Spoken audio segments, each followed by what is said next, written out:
প্রধান অতিথি হিসেবে উপস্থিত আছেন নবনির্বাচিত পৌর বিএনপির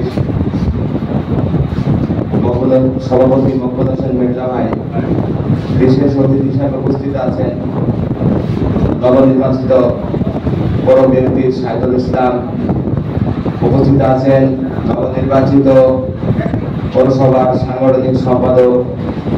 উপস্থিত আছেন পৌরসভার ৯ ওয়ার্ডের সম্মানিত সভাপতি সেক্রেটারি।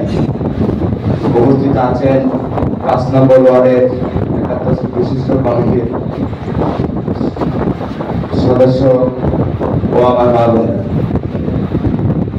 আমরা সবাই জানি সামনে নির্বাচন ফেব্রুয়ারি। অতএব এই নির্বাচনে আমরা সবাই ঘরে বসে না থেকে ধানের শীষের পক্ষে কাজ করি। কারণ জননেতা জনাব তারেক রহমানকে রাষ্ট্র ক্ষমতায় আনতে হবে, আগামী দিনের প্রধানমন্ত্রী দেখতে হবে। সেই সঙ্গে বলি, আমাদের নবনির্বাচিত মেহেরপুর জেলার আলাপ জাভেদ মাসুদ বেতন ভাই 2018 সালে ধানের শীষ নিয়ে এসেছিল। ইনশাআল্লাহ আমরা গাঙ্গীবাসী সবাই আশাবাদী আবার 2026 সালে তিনি ধানের শীষ নিয়ে আসবে। ইনশাআল্লাহ আমরা অনেক ভোটে বিপুল ভোটে জয়যুক্ত করব। কি আপনারা কি একমত? আর আমাদের আগামী দিনের রাষ্ট্রনায়ক তারেক রহমান আপনার রাষ্ট্র কাঠামোর মেরামতের জন্য যে 31 দফা দিয়েছে, এই 31 দফা যার কাছে ভোট চেতে চান বলতে হবে যে আমাদের জননেতা জনাব তারেক রহমান যদি প্রধানমন্ত্রী হতে পারে তাহলে বাংলাদেশের সব ইনশাআল্লাহ সমস্যার সমাধান হয়ে যাবে। এই 31 দফার ভিতরে আছে। সেটা হচ্ছে কি?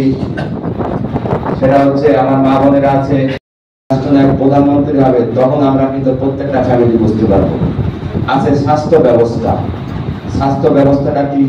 এই যে আমাদের গ্রামীণ সরকারি হসপিটাল আছে, এই সরকারি হসপিটালে স্যালাইন থেকে শুরু করে মেডিসিন, ওষুধ, ঠিক মতো ডাক্তার পাওয়া যায় না।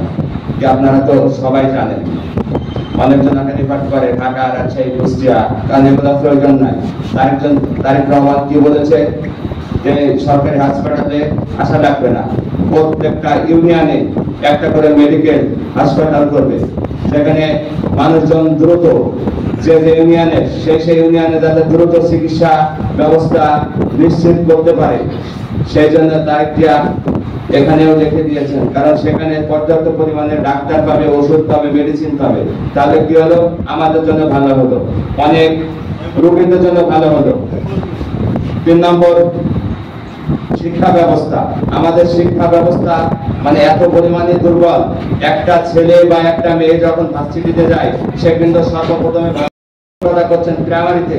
তারা আমার মনে হয় তারা কি লেখা করে যে শিক্ষাগত করছে ওপর আল্লাহ জানে। শিক্ষার মান ভালো না। শিক্ষার মান ভালো না হওয়ার কারণে আর ছোট ছোট বাচ্চারা পড়াশোনা থেকে নির্যাতিত হচ্ছে। এই জন্যই বেসরকারি স্কুল প্রচুর। কারণ আগামী দিনে রাষ্ট্রনায়ক জননেতা জনাব তারেক রহমান যদি হতে পারে, ইনশাআল্লাহ সমস্যার সমাধান এগুলা করবে।